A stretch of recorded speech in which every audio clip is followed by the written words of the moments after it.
संगे अपना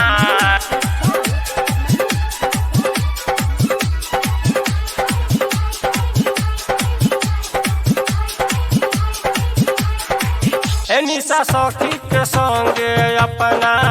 गोरहारी के मेला में आवन निशा सखी के संगे अपना गोरहारी के मेला में आवन करब भेट रानी उखड़ा में करब भेट रानी उखड़ा में छतनी में बतावन निशा सखी के संगे अपना गोरहारी के मेला में आवन निशा सखी के संगे अपना गोरहारी के मेला में आवन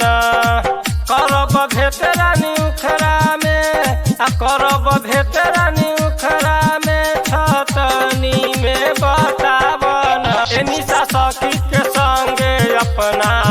गोरहारी के मेला में आवन डीजे मनीष रक्सौल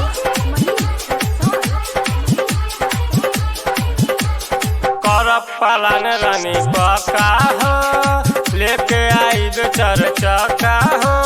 काना पे हाथ को धके घुमाइब मेला में होई जब धक्का हो मेला में होई जब धक्का हो करब पालन रानी पका हो लेके आइब चरचका हो काना पे हाथ को धके घुमाइब मेला में होई जब धक्का हो कके बहाना कोनो तू कके बहाना कोनो तू अपना दीदिया के समझावन निशा सखी के संगे अपना गोरहारी के मेला में आवन निशा सखी के संगे अपना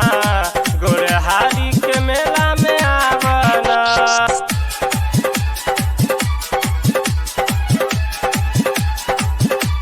डीजे मनीष रक्सौल संगे अपना